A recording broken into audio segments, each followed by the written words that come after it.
Hello all. Today's topic is Preface to Lyrical Ballads by William Wordsworth. William Wordsworth is one of the greatest of English poets. Wordsworth collaborated with St. Coleridge and brought out a volume of poetry, the Lyrical Ballads. It is a collection of poems that included Tintern Abbey and Rhyme of the Ancient Mariner. Lyrical Ballads was first published in 1798. An expanded edition was published in 1800 to which Wordsworth added a preface explaining his theories about poetry. It was revised and expanded in 1802 with significant additions about the definition of the poet and the universality and value of poetry. Wordsworth's Preface to Lyrical Ballads is an unofficial manifesto of the Romantic movement. It paved the way for the Romantic criticism in the early 19th century. In the preface, Wordsworth says the poems in Lyrical Ballads were a kind of experiment to know how far the language of common people is successful in producing poetic pleasure. He wanted poetry to be a medium for expressing the feelings of common man in common language. The spark that tempted Wordsworth to write Lyrical Ballads is his dislike of the artifice and restricted forms of approved 18th century poetry. He expresses the breakaway from formal authority. Wordsworth's principal object of the Lyrical Ballads is to choose incidents and situations from common life and to relate and describe them as far as possible in a selection of language really used by men, and at the same time treat the subject imaginatively so that ordinary things would appear unusual.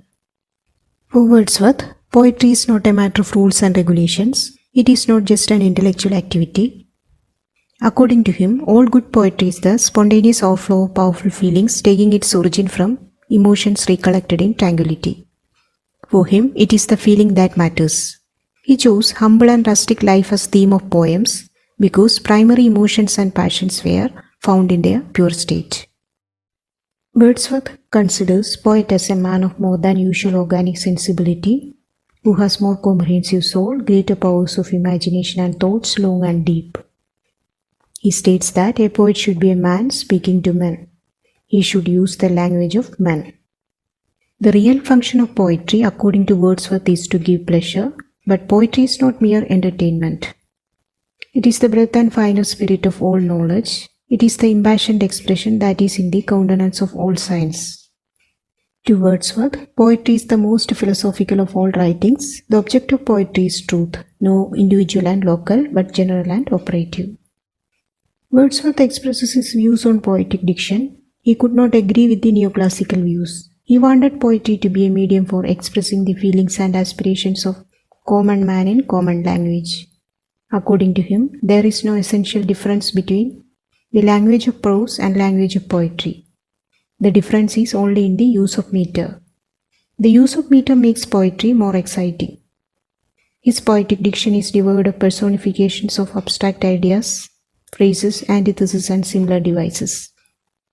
Wordsworth's ideas as a critic emerge from his own experiences as a poet. The preface is a statement of his poetic vision and offers an explanation of the poetic process behind the poems. His views mark the end of the neoclassical school of criticism and the beginning of the Romantic school of criticism. That's all for today. Thank you for watching.